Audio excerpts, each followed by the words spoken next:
Welcome back to, we still haven't named it, but it's sales and marketing playing nicely. Well, as we said, we're going to work on it a bit better. But welcome, Tracey. How are you? Very well, thanks, Matt. Thank Now, you. listen, you asked me a question last week, and it was what the most important thing was to me. And I'm going to ask you the same question. What do you think are the most important thing for your clients in terms of thinking about sales and marketing? Yeah, okay, great question. So look, what I start with is I always ask customers how they take somebody from not knowing you to buying from you. What's the sales process?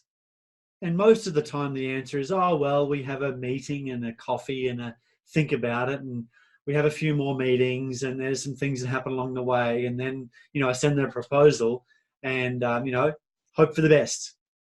And they don't, so the challenge there is it's made up every time. And That's right. because they have described their process, described their business as being able to do everything for everybody. In very similar to your conversation last week, Tracey, is that you were saying, well, you can't do everything for everybody. You have to be able to be relatively narrow. Actually, reminds me of a client of mine who had a business, lots of programmers overseas, really doing quite well. But every single time they engaged with a customer, it was an ad hoc or a bespoke solution. What we did is we narrowed him down to the 3 particular areas. We then put, we call them buckets, and those 3 areas then have a sales process attached to it. And what's happened is he's been able to sell more, earn more money, and have more free time simply because he's got super clear on what he does and for who and what process they sit into. So my first tip this week would be map out your sales process. Gather together your team and say, right, what would be the ultimate and best process to take somebody from who don't know who you are all the way through to here's my money. So that's my tip. I'm so glad you said that, because part of our process is to ask our clients, clients at that stage, what their sales process is. And we map it out, we draw it up.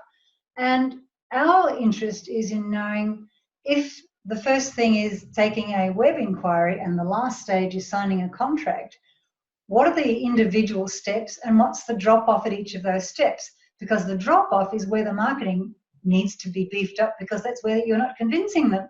So this is a beautiful synergy, because your clients need to understand the sales process from a sales perspective. They absolutely need to understand the sales process from a marketing perspective.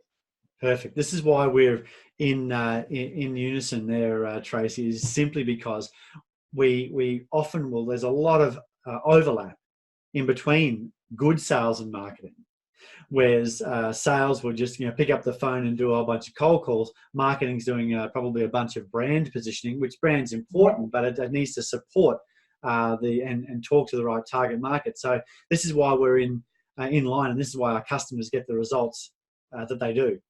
Look, as far as I'm concerned, there's absolutely no point in doing any sort of marketing unless you're trying to get a sale. Otherwise, close up shop. If all you're interested in is promoting a brand, forget it. It's not going to help. What you actually want to do is do the sort of marketing that's going to get sales. Exactly. Well, I think on that bombshell, we'll leave it for this week. Hopefully that's been of help. So the big tip, the first one was target, know who you're going to talk to. The second one is process. What process are you going to go through?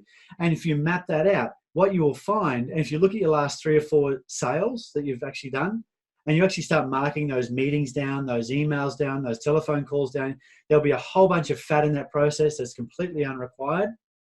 You can narrow that down and get onboard clients faster and for more money. And until next week, I'll talk to you next week. Thanks very much, Tracey. Bye for now. Thanks a lot, Matt. Bye.